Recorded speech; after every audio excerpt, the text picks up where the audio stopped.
Tea Party elites, with little rebuttal, have been able to make government the boogeyman. They have convinced too much of America that government is the explanation for all their ills. Their mantra, dramatically shrink government and our problems will end, is the fundamentally false but not effectively challenged premise that is the core weakness of the Tea Party. Some explosive words there from Democratic Senator Chuck Schumer blasting the Tea Party, repeating his calls for the IRS to rein in such groups, and I spoke to Herman Cain a short time about all of that. Herman Cain, former presidential candidate, Fox News contributor, with me now out of Atlanta, where it is chilly down there. Sir, good morning to you. How are you? Morning, Bill. I'm doing great. That's a balmy 18 in Atlanta. That's right, balmy indeed, with a capital B. Chuck Schumer, what do you think of that? You know, Chuck Schumer is about as out of touch with the American people, the majority, as President Obama. The majority of the American people, they don't want bigger government and more government in their lives. They want less government and less government in their lives. And Schumer's characterization of the Tea Party couldn't be more wrong.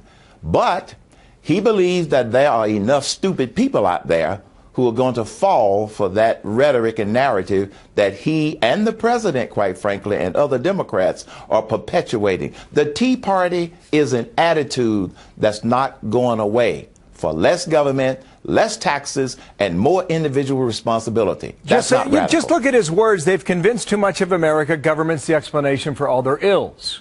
Then he went on to say that if you dramatically shrink government, all the problems go away. What would you say to him?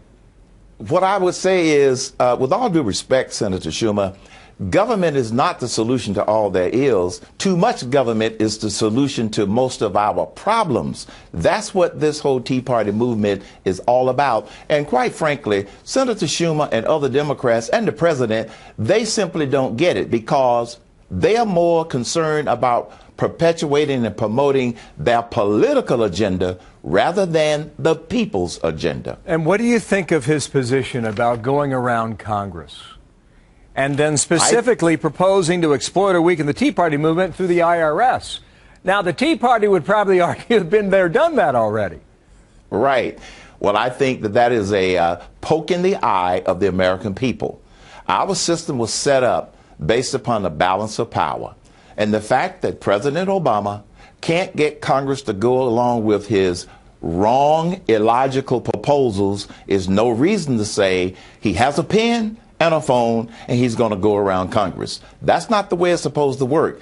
See, Chuck Schumer and President Obama, they believe that they are ideologically correct on all of their wrong-headed ideas. So their solution, let's go around Congress. But that's a poke in the eye to the American people. Just reading from the AP story in this, quote, last May, the IRS admitted to singling out Tea Party groups for increased scrutiny when they applied for tax-exempt status. Again, yes.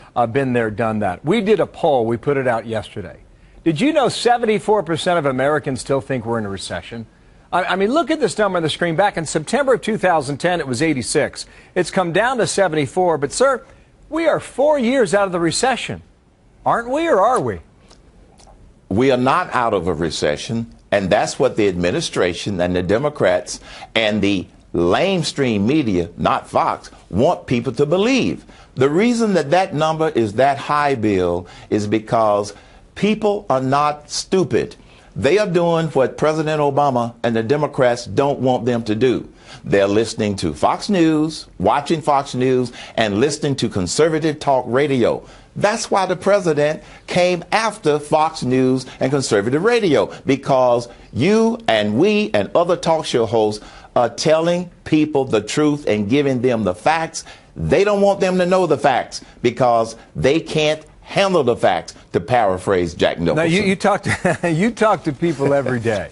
In the Yes. 15 seconds I have left, in the Southeast, in Atlanta, are things better? Are they turning around? Or does it feel still a little stuck on stuck? In the Southeast, it's still stuck on stuck. And I have callers from all over the country because I'm syndicated now on 150 stations all over the country. We are still stuck on stuck, and that's a great way to describe what this economy is, and the fact that people can't find jobs because businesses are on hold. They won't grow because of the uncertainty that's coming out of Washington and the president's threat to use his pen and his phone. That does not create jobs. Good luck on the radio today, and it's good to be back in touch with you. Herman Cain, thank you, sir. Thanks, Bill. From a frozen Atlanta, Georgia.